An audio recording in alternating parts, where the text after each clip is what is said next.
Hey, Galilee family. So today I'm going to welcome you to episode 6 of our Galilee podcast. Today is really exciting. We're doing kind of a missions focused episode today. And we're going to actually talking to a good friend of mine, Mr. Donnie from UGA CCF, Christian Campus Fellowship. This is a mission that we support as a church. I've been on there hundreds of times. We provide food for their dinner message once a semester or so. I'm really excited to get to spend today with him. He's going to talk to us a little bit about his ministry, what they do. And that's really what I'm.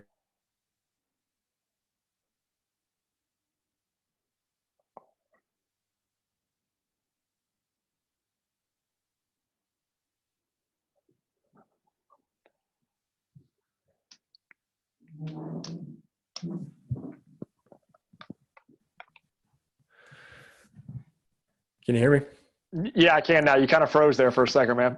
Sorry. It's okay. I'm glad you're with me today. I'm glad to be here, man. Glad to be here. And yeah, I just want to start off by saying thanks to the Galilee family. We could not do what we do in Athens for UGA students without support of great churches. Galilee has been a really big support for a really long time. I know Tom Plank likes to tell the story of when when CCF first bought the house, he came and helped clean out, and he said, we cut the grass and found the cottage. He's only halfway joking. But the relationship with Galilee and CCF goes back a long way. So really do appreciate everything that Galilee does for CCF for sure. Man, yeah, good old Tom. Tom Plank, Tom. man. He's got some stories. Yeah, that's a guy you should buy lunch and just let him tell stories. He'll fill an Absolutely. hour.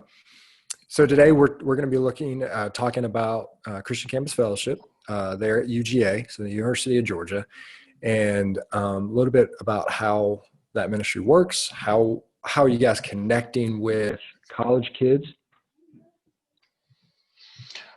Yeah, it's obviously the second half of this semester has looked very different than any other semester. So I think I'll go big picture first, and we'll talk a little more about what the last couple of months have looked like. But yeah, we really strive to be a home away from home. That's one of our big kind of lines that we say, but it's more than a line. It's the truth. I mean, we do have the big blue house on Millage that is kind of our ministry hub. It's where our offices are. It's where we have our Thursday night weekly worship gathering. We call it Dinner and a Message. And as Joey mentioned, Galilee's provided the food for that multiple times. That's wonderful. And having the house is a big deal. Now, we've obviously learned over the last 2 months that we're more than the house. But having the house is nice because you can't really say you're home away from home if you're working out of, rented space on campus or something that's not really a home. But the CCF house is just that. So we really do strive to be that and to be a place that students feel comfortable coming during the middle of the day, and they often do. We see them throughout the day. It's awesome to have students in the house just hanging out, playing video games, drinking coffee, studying a little bit more than you might expect, actually. But yeah, it's the house. Even though we're really close to campus, I think it gives students a reprieve from the craziness of campus because, I went to UGA, better than 20 years ago. I graduated back in 99, and it is a completely different place. Like when I talk to friends of mine from then, they're like, well, how is it different? And the first thing I say is that college students now are, first of all, a whole lot smarter. Very much academically focused, though. I mean, it's a frantic, hectic, overwhelming, very fast-paced place at UGA. I mean, there's a lot of people going a lot of different directions, doing a lot of things. I mean, campus is, it's crazy. I mean, it really is. There's just people always going, and it's a very competitive school. It's it's a lot. Yeah, and I think that's one of the interesting things that probably people have to understand is especially for some people, I went to a very small Bible college, right? So it was like 400 people in the entire school. It's small. So especially for me, person coming from that perspective, looking at the massiveness that is UGA. But I think a lot of people, even today, still think that like college life is basically Animal House all the time. You know what I'm saying? But yet, and I'm sure there's some of that craziness, but a lot of UGA is not like one of those places. I mean, it's serious. Like they've got, Yeah. I mean, just the criteria to get in is ridiculous. Oh yeah, it's crazy. Yeah. Every year for the last like 20 years, it's been the smartest freshman class ever because they just keep getting smarter every year. I feel bad because at some point it's not going to happen, and a class is not going to be the smartest class ever, but they're still going to be like probably the second smartest ever, but just a class before, maybe a little bit. But yeah, and we're on Millage, and Millage Avenue is, it's where a lot of the frat houses and sorority houses are, and yeah, I mean, we hear noise, we hear music, quite often, but I'm telling you, even the folks that live in those houses and are part of, Greek life culture, it's still a very academically focused thing. Georgia prides itself on not being on the party school list anymore. When I was there, we were near the top of that party school list every single year. Yeah. But that has definitely changed. We have a lot of students, when I hear their course load, it just blows my mind. I mean, because they're always taking full loads. Several times we'll have students that are taking more than 15 hours, 16, 17, 18 hours, not unheard of. We had one student who actually took 21 this semester. I don't know how in the world she functioned, but she did it. But so they've got that. They got a full load of classes. They've got other organizations and clubs they want to be a part of. And a lot of those organizations are service-based. A lot of them are having to work. I mean, yeah, there's a lot of scholarship money out there. But a lot of them still have, on-campus jobs. There are plenty of times that I'll get to the house, CCF house on a weekday, and I usually get there about 8:30, and there are multiple students' cars that are already there because they had a 6 or 7 a.m. shift at the dining hall before they even start their day, or start their school day, I should say. So, I don't like the word busy, but busy is a good word to describe UGA students because there's a lot going on. There's a lot going on. And you've told me in the past, but I mean, like, how many incoming students are transfer students? I mean, it's a decent number. We saw a lot of freshmen this year at CCF, but every year we see more new students that aren't freshmen than are freshmen. I think we had actually have some numbers here. I can pull it up if I find the right file on my computer real quick. We ended up having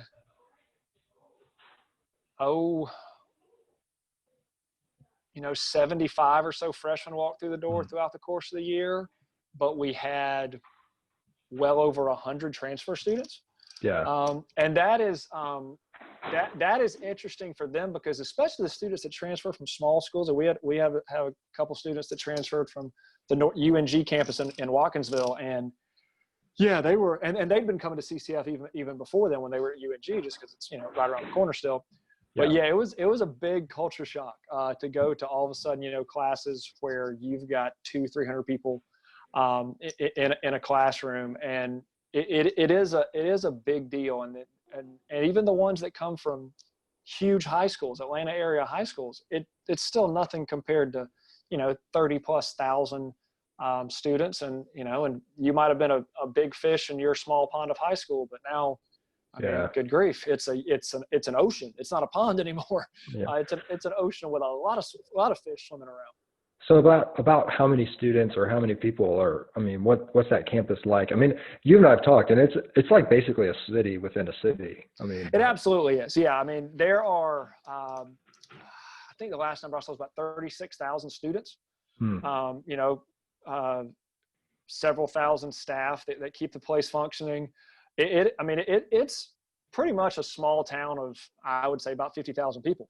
And there's always, I remember when the Miller Learning Center had first opened up, and it's a building right there in the heart of campus, right into the Tate Center study room. Students are always in there. And there was a lot of discussion as to whether or not it should be open 24/7. And President Michael Adams was the president then. And he said, look, you name me a city in the world of 50,000 people where everybody's asleep at one time.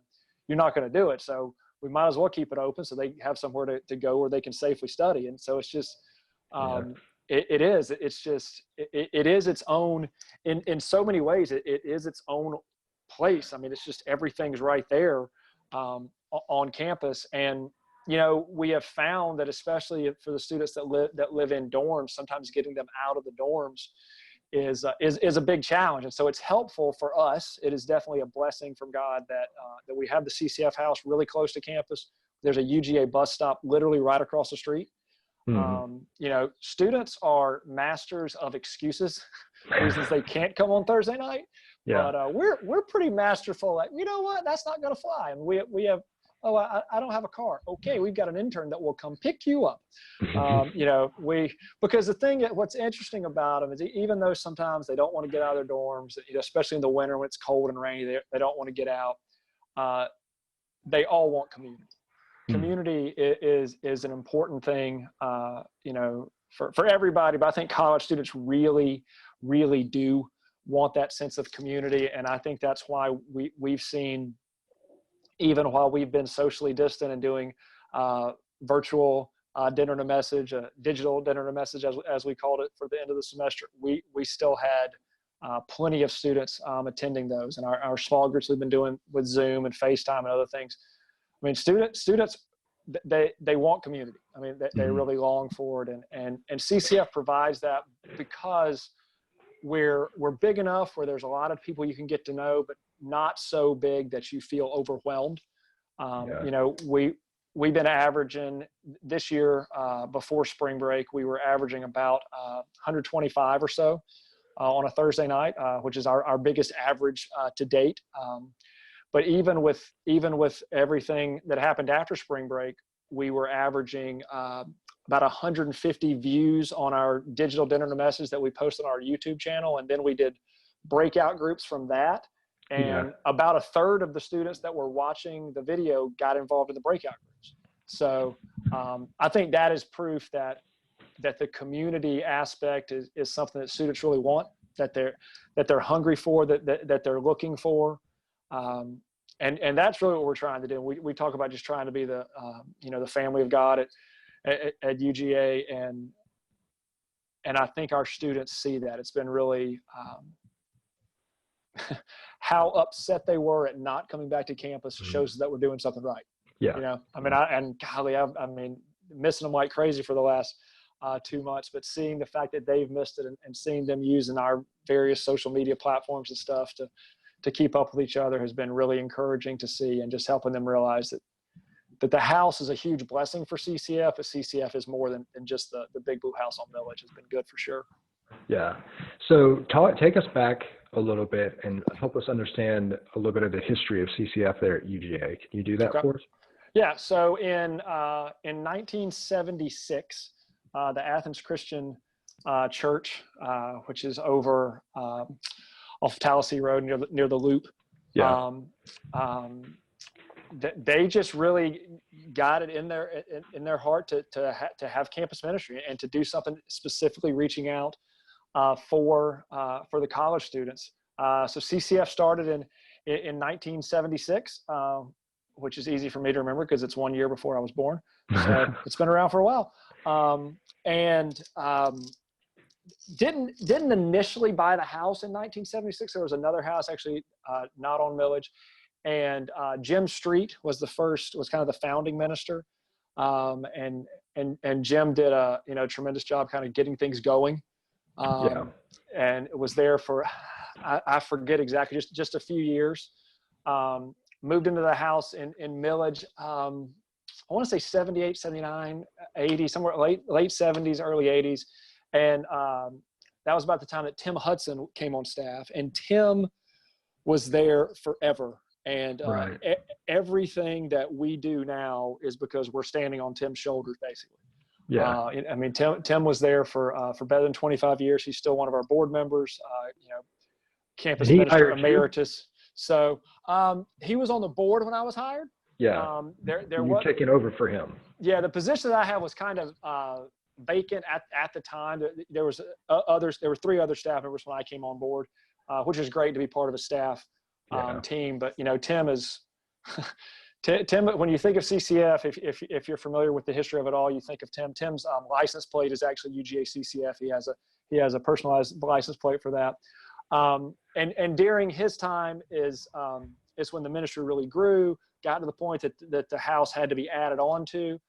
Because our meeting room and then kind of the back wing upstairs that has a lounge for the girls that live upstairs, because the upstairs, some folks might know, the upstairs is residential. We do have our female interns live up there and other female students. We have housing for up to 11 up there. And so they added on kind of the back wing of that has 2 bedrooms and a bathroom and then a lounge, and there's 4 bedrooms up front, another bathroom.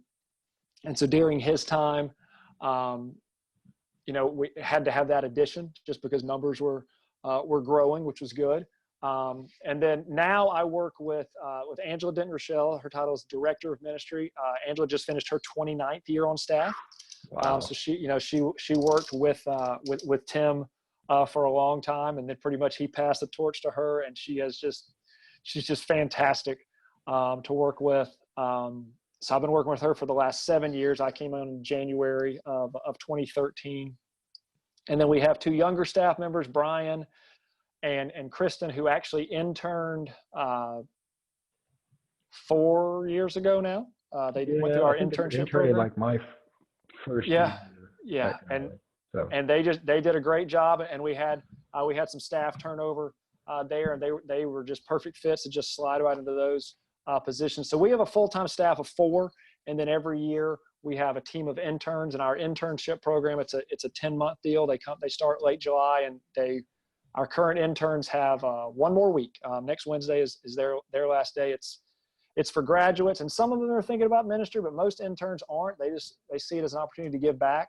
So we had 5 interns and 2 graduate assistants this year, and next year one of those graduate assistants is returning.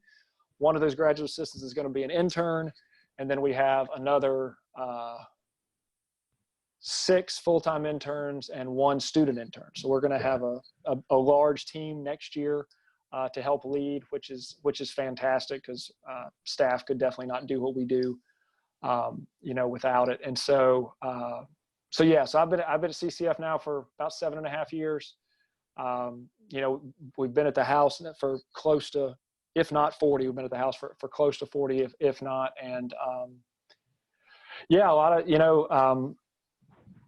lot of ups and downs as with anything that's going for that long. But, we are definitely in a place right now where God has just been tremendously blessing us. I mean, 2 years ago, we averaged like in the 80s on Thursday night. And then last year we averaged like 115. And this year we were averaging, like I said, 125. And God's just been blessing us in just amazing ways. It's really cool to see, for sure. Yeah. So you've referenced it a couple of times. You guys have the big blue house on Millage, which is awesome. It is just a cool building. You can't ask for a better place. Right. So if anyone watching this is ever driving down Millage towards whatever it's 5 Points, whatever it's called, the blue house on the right. Yep. It's just really cool, and that's got to be a huge blessing, just to be able to have a location for literally, you can go there at any time. I can't tell you, I've been there so many different times, and there's just kids hanging out. It's just a cool place to be. Yeah, that's what's been so weird about now. It's like because 2 of our residents have been there throughout this whole sheltering in place, and it's just the thought of there only being 2 people in the CCF house for the last 2 months is just, it's crazy weird. The utility bill's been a lot better. I mean, that's been better for sure. But yeah, and I mean, huge blessing. It's just right there, like I said, right there on Millage, and we've got a like UGA bus stop right there. So students, we don't see a lot of students in the morning, in all honesty, because they're either in bed asleep or in class. But yeah, when you come by in the afternoon, there are going to be people everywhere. On the porch, playing something in the front yard. I mean. Yep. It's awesome. So talk to us a little bit. I mean, I think for some people when they think, I think when it comes to like youth ministry and college ministry, those are the two ministries that people probably go, God bless those people. God bless those people. So, I mean, talk to us a little bit about what you guys are seeing in that generation right now. Okay. And maybe even how it's different than or you see some things coming like down the line. Just what as you engage with this generation, help those of maybe a later generation see life through their eyes. You know what I'm saying? Right. Yeah. It is. It's very interesting to be. I'm 42, and I've kind of felt my age a little bit more this year with them, because it's like, oh, there are 42-year-olds that have 18-year-old Mm-hmm. college freshmen. So it's like, wow, okay. But it's interesting because there are times when I hear college students talking about something, I'm like, man, they've got the right idea on that, and us older folks need to really listen to them. And there are other times when I hear college students talking, I'm like, they really need to listen to us. So Yeah. it's a fascinating time to kind of be in that different thing. I think, I mean, like I said, college students are they really they want community, so that's why the house is always bustling. But they also want to make a difference. They don't want to be a part of communities that are just hanging out. Service Mm. projects are big to them, and we do a lot of service projects trying to help out in the Athens community. I mean, a lot of needs in Athens. We help out with mobile food pantries, Northeast Georgia Food Bank, that sort of thing. But that is definitely not something that is unique um, to CCF, to campus ministry. That's not even unique to students of faith, because there are plenty of student organizations at UGA that are not faith-based, they're not religious organizations, but they're all Yeah. about service. And so Mm-hmm. that's one of those things that has been really helpful for us, is that when students who maybe didn't have a good church experience, or have no church experience, and maybe have a Mm-hmm. not really good view of Christians, when they see us helping out at food banks, when they see us doing canned food drives, or doing service projects, they're like, oh, this is a group of people that are just trying to help other people out. And they're like, oh, and they're actually Christian too. Maybe I shouldn't be so quick to write off Yeah. Christian groups because of that. So I think that they're really focused on that and interested in that, and they like that we are. I know something that we've seen more of in recent years, and I think we're going to continue seeing this, is that emotional and mental health issues are just they're prevalent. I mean, you might even say Mm-hmm. rampant at UGA. There are a number of counseling services available on campus, but students routinely say that it's very difficult to get an appointment. And this is one of those things that I know. Oftentimes we hear things like anxiety, and we're like, okay, yeah, but I mean, come on, they just need to kind of buck up and deal with it. It's like, no, these are actual things, and there are actual emotional and mental challenges that our students are dealing with. And I've just found, just in some of, I mean, I have a counselor that I see once a month, and just I've seen students' eyes just light up when I tell them that I have a counselor that I go to, just because they're like, oh, well, he's lead pastor and he does it. Yeah. Maybe it's okay if I want to go talk to somebody about what I'm feeling Sure. and what's going on in my life. And so I think that's something. And a lot of, I don't think it's a coincidence that a lot of these that we've seen a rise in emotional and mental health issues and anxiety and that sort of thing as UGA has gotten a better academic reputation. Mm-hmm. It's more competitive now. There's so much more stress. I mean, you're applying to for med school, and you've got a 3.8 GPA, and you're not sure it's going to be good enough. Yeah. And that just blows my mind. That Yeah. absolutely blows my mind. And so those are the things that I think about, is that the idea that UGA looks like what it looked like when I was there just 20 years ago. It's just not true. It's just there's so much more. And sure, there's still plenty. There are still parties, and there is still stuff. But so many students are so academically focused that it really is. There are just a lot of challenges for them to try to carve out the time and to realize, okay, I need to take care of myself. And so, a lot of times we have students that come on Thursday nights just because they know it's an opportunity to not think about school. Yeah. And that's one of those things. Us meeting on Thursday nights is huge, because honestly, by Thursday night, your week's for the most part over. Years ago, before I came on, CCF used to meet on Tuesday nights, and they said that attendance apparently went up a good bit when they started meeting on Thursday, because the excuse of, oh, I've got a really busy week with school, you can't make on Thursday because the week's pretty much over, but you can make it on Tuesday. Sure. And so that's, I just want folks to know that these college students, they're good kids. I mean, and I call them kids because they are kids as far as I'm concerned. They're really good kids. They work hard. They've got a lot going on, and they're not partying 24/7. I mean, it's like this idea of, oh, well, they all sleep till noon, and you know what? The ones that sleep till noon were probably up until 4 working on schoolwork a lot of the time.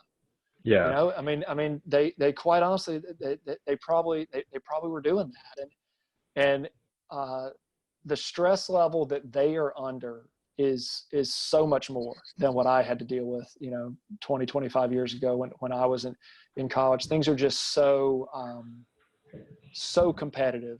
I mean, they have to apply to get into their program now. As if applying to get into Georgia isn't stressful enough, then at some point in your sophomore year, you have to apply to get into Terry College of Business or Grady School of Journalism. And then you have the whole, what if I don't get in? And so there's all this stress of, I spent a year and a half doing core stuff, and now I have to change my major. It's a stressful thing being an 18 to 22-year-old at UGA. And so, I mean, pray for our students, please. I mean, just pray for their well-being, their spiritual health, obviously, their physical health. I mean, their mental and emotional health as well, because it's a lot. I mean, I've had more conversations about anxiety and intrusive thoughts and things like that. And I am by no means a certified counselor. So I've had a lot of conversations over the last 2 years. So I'm like, here's my part, but find somebody who's trained in this. Let's see if we can find you some counseling to help out with that. Yeah. Because I will spiritually mentor anybody all day long, but you get to a point where it's like, okay, that's above my pay grade. That's above my pay grade at this point. Yeah. So, but yeah, I really do want people to know that the idea of like lazy college kids who are bumming around and go to class sometimes and sleeping all day, that's just not true. I mean, these are hardworking kids who are overwhelmed in a lot of ways, because, and they're not overwhelmed because of a lack of effort. They're overwhelmed because of how much is being thrown at them on a daily basis. Every professor treats every student, I shouldn't say every, but a lot of professors treat a lot of their students like their class is the only one the student has. Yeah. And when you have 4 or 5 professors treating you like that, it's tough. Yeah. Well, and with that too, to me, is what you see, especially I think for you, is we're not seeing these college kids that are necessarily aimless. They're walking in going, what's my degree? These are kids who are like, this is what I want. I want this degree. I want this school. And they've got it. Like, I gotta get in there. And it's because they're so focused and driven on, this is what my goal is. The stress level of, I've got to get in the right program. I got to get this done to have the right grades. I mean, that is got to be unbelievable. You know what I'm saying? These are not kids who are going 4 years into school, I don't know what I want to do with my life. These are kids in high school who've already decided, I know what I want to do with my life. And I've been working since 9th grade to get into this school, Yep.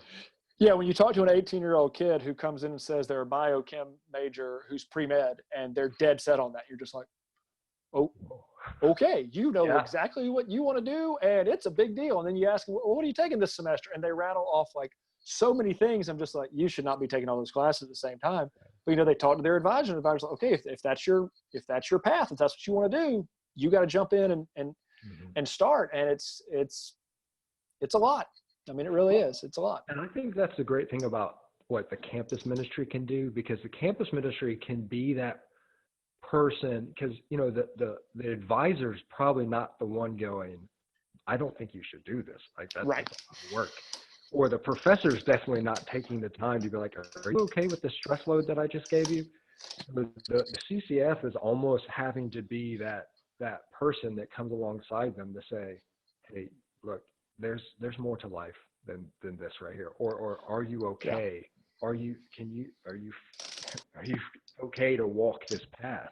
So Right. somebody almost has to be the advocate for the kid going, slow down. Well, yeah, and it's interesting how there are times when, I talked to one student about their schedule, and their advisor, oh yeah, that'll be fine. And I'm like, you signed up for just 12 hours, and none of them have to do with your major. You need to come on, you need to challenge yourself a little more. And others, they tell me, I'm like, okay, you need to withdraw from that one and not do that one at the same time as this. And it's a fascinating thing to have these, and we do work hard to have individual relationships with all of our students, and there are some students that I know them and they're super stressed, and they're sitting on the couch in the office that I share with some other staff members, and their class starts in about 20 minutes and they're like, I just don't know if I got it in me. And I'm like, and some students, I'm like, do you have absences allowed in this class? Like, well, yeah, I've got 3. And the semester's like almost over. How many have you used? None. I was like, well, why don't you maybe take the day? But there's other students who they hear me say, and they're like, you always tell me to go to class. I'm like, well, that's because you skip too much. Get your butt to class. Yeah. And so it's such an interesting, it's an interesting thing where yeah, we have to try to look out for the students in so many different ways. Obviously, we're interested. I mean, their spiritual health is our first and foremost thing, but we're keenly aware that, if they're feeling overwhelmed and anxious about everything, then the idea of coming to CCF events is just right. It's not even in their ballpark anywhere. Yeah. And if they're just physically exhausted from going nonstop, they're not going to be able to do anything. So, I mean, we really are, I think advocates is a good word, just trying to kind of walk alongside our students. And at times that means we give them a little push. Okay, come on, you need to go a little bit. Other times it kind of means we kind of, okay, you need to hold back a little bit here, and let's think if we need to do that. So it's never dull at the Big Blue House on Millage. That is for sure. So one of the things I've been asking people, obviously the pandemic is a very unique and weird situation for all of us. What is something you feel like God has been teaching you through this time? He's been teaching me to slow down and to consider like reprioritizing like what really matters. I mean, my wife and I are both blessed to be able to work from home. So our family of 4 has been home together for the last 2 months at this point. And it has been wonderful. I mean, it really has been. It has just been fantastic. But what, I was talking to a friend of mine a couple of weeks ago, and he was just kind of talking. He was using the phrase "new rhythms," like just rhythms of life. Because when this first started, people were, okay, we should all establish new habits, and we should all learn 10 different languages, and renovate our houses. Just like don't do that. No.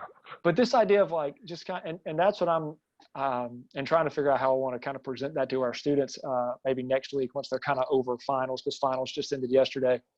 Just to ask them to kind of take a minute and be like, okay, what have I, over these past 2 months, what have I done that I've really enjoyed? What are things I've been leaning into because I had the time to, that I need to make sure I continue leaning into and leaning on, even on the other side of this pandemic. And, and I've just really become, and ministry, ministry a lot of times is events focused, and it hasn't been events focused for the last 2 months. It's been so much more people centric, and I don't know, maybe that's the way Jesus did it. Maybe that's what he did.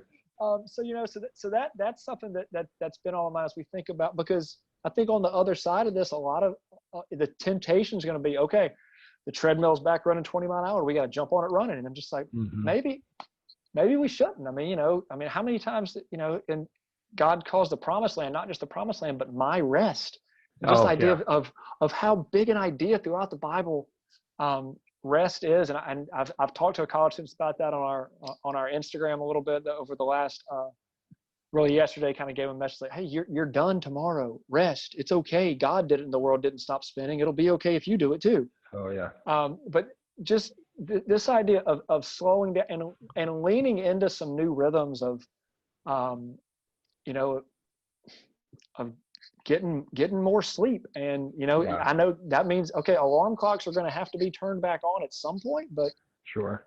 more sleep Not now. means go to bed sooner. But Yeah. yeah, you know, and so that's, you know, so that's I think about that, and I really just want to, I think that's something that could be really powerful. It has helped me to kind of, like, I've just sat on my front porch throughout the day and just watch the leaves, you know, blowing in the wind, and just watch the trees. And it's just like, wow, this is really nice. I really, Yeah. I really enjoy this. And so I'm just leaning into that, and just slowing down, and just kind of establishing some new rhythms, just trying to be thankful. And obviously my family's got tons to be thankful for. And I know that this is a horrific and terrible thing for, you know, a lot of people. I really was encouraging our students early on to find one thing a day to be thankful for. Yeah. And that was hard for a lot of them for a while, but it's, I heard the phrase discipline of gratitude some Mhm. time ago. And as they've started practicing and trying to, you know, well, then tomorrow it's not as hard to find two things to be thankful for. And now we have a group a group chat app going, that we have one that's literally just entitled gratitude. And every day people get on it and just say things they're thankful for. And Yeah. it's gotten better as the longer we've been at home, because they're training themselves to look more forward. So I would just say, yeah, for me, I've been learning to slow down and see the things to be thankful for, and kind of lean into those things that are life-giving and energy-giving for me, and work to do that on the other side of this pandemic, you know, to Yeah. not feel like we got to, you know, jump back in at a million miles an hour. Cool. So, yeah, amen. All of that, man. I've loved it. I've enjoyed being at home, and it's been great spending time with everybody. And so, what can we be praying for you guys? Because just like us and the church, and we're having to figure out what the summer is going to look like. We're having to figure out. We're in the process of thinking about how to have services again. You know, what can we be mindful of, be praying for you guys about coming up? Yeah, I mean, wisdom in those decisions is a big one. I think, I mean, we can also pray that for any minister in any church, because just trying to figure out what, you know, what it looks like. But wisdom as far as, you know, when's the house going to be reopened? When can we do dinner and a message again? You know, because we do have summer programming, but, you know, we're definitely going to start digitally and virtually again.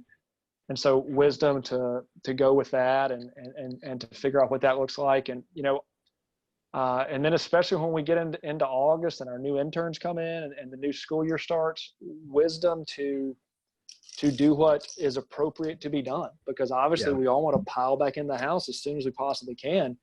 But, you know, we've got to, you know, we've got to do that in a safe manner. One of the things that is really going to hurt, well, I'm not going to say has the potential to hurt us the most. I'm going to trust that God's going to handle it. But the thing that's going to be the biggest difference for us in the summer is UGA is doing orientation all online. So typically what happens is there are 16 or 18 two-day sessions throughout the summer where freshmen come in, they do orientation, they familiar with campus, you know, campus tours, all this, and they spend one night, and that night there's a student activities fair where all the student organizations can have tables at the Ramsey Student Center, the big health club on campus, basically, for lack of a better term.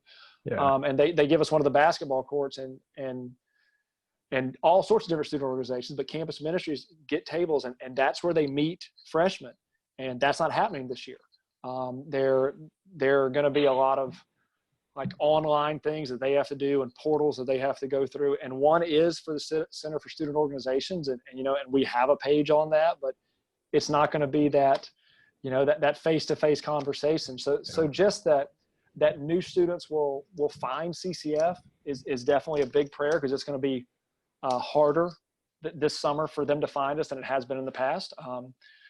So that, and then, yeah, just wisdom as we look to events, and as we look to, we do I mean, you've spoken at it. We do a retreat 2 weeks after school starts.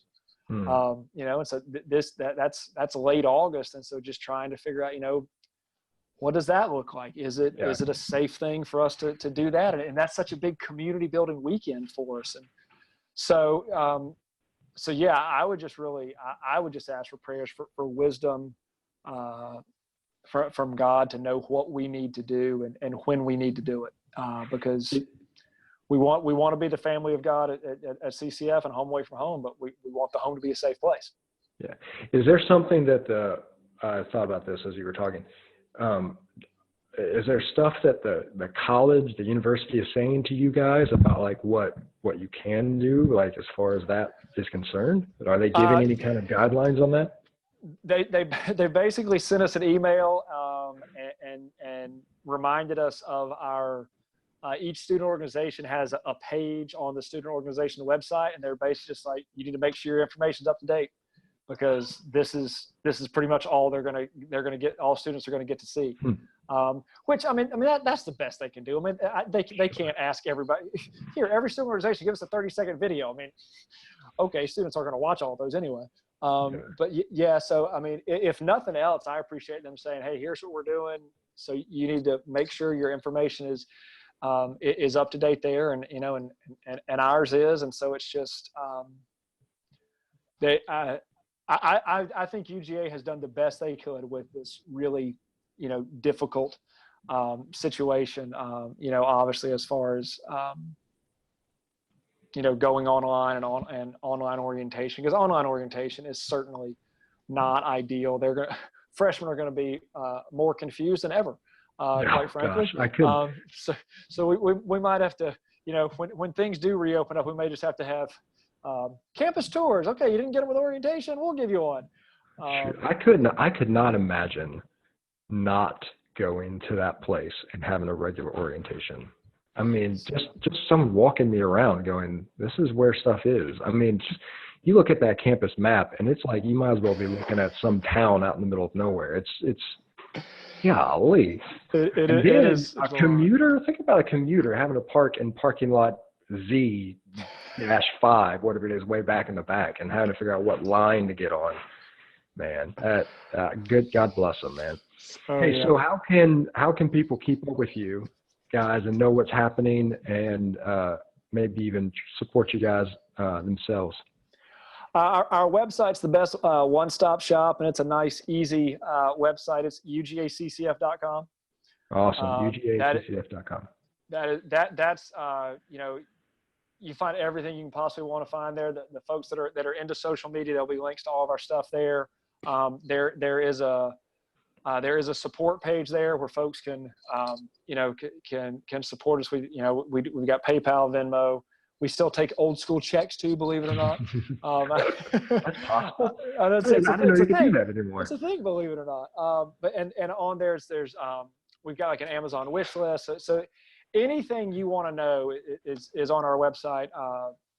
Brian Wallace, one of our other staff members, he sets that up, and it's fantastic. It'll have contact info for all of us, everybody on staff and that sort of thing. But it's the one-stop shop for everything that you could possibly want to know. Yeah, for sure. Hey, and real quick, a couple things. First off, Brian, if ever there was a dude built for college ministry, it was Brian Wallace. Yep. Yeah. So number one. But number two, that Amazon thing, I've done that. I think you need to take a second and tell people about that, right? Isn't that the thing where you buy, it gives you guys? Oh yeah. I was thinking about our Amazon wish list, but Amazon Smile. Yeah, there's basically, it's the exact same thing as Amazon, but it's called Amazon Smile. And what you can do is basically, instead of going to Amazon, go to Amazon Smile, and you can just Google that, and then don't go to Amazon, just make sure on Amazon Smile. And it is that they give, you can pick any registered 501c3 that you want, we'd obviously like to suggest that you pick CCF at UGA Inc. That's the one we'd suggest you pick. We've done that. And then you don't have to do anything else. It literally just gives us 0.5% of everything that is purchased through that, which I can't help but think that the check we get at the end of this quarter is going to be higher than normal, because good grief, I know my family's ordering a whole lot more on Amazon. Well, that's why I wanted to mention it, because everybody's ordering online. Amazon is like where everybody's getting stuff now. Yep. So for sure, if you want to support CCF, go through Amazon Smile. You could, buy everything like you normally are. It's not going to cost you necessarily anything extra. They just, right? They donate. Right. They don't change anything else. I'm looking. We might even that might even be mentioned somewhere on our website, if I can get that to pull up. I think it is. Like you can. Wi-Fi is being difficult, but I think you can. I think that's how I found it. So. Yeah. So I would. Hey, that's a great thing, man. I think you should check it out. People should check that out for sure. It's another easy way to support you guys. I love you guys. I love your ministry down there. I've been several times, and Thursday nights are fun. You let old people in the door. So if you can't, you can, if you want to go on a Thursday night, and Fat Mondays, which is Monday, they will pass out food to people, sometimes outside the different places. So that's another. Somewhere on campus, free lunch for any student. There's absolutely no catch. We just give that food away, and that's always a really, really cool thing. Those are some awesome events that people can just show up and see the ministry at work. And I know. Yeah. See it happen, just those connections, people talking. So be sure to check those out.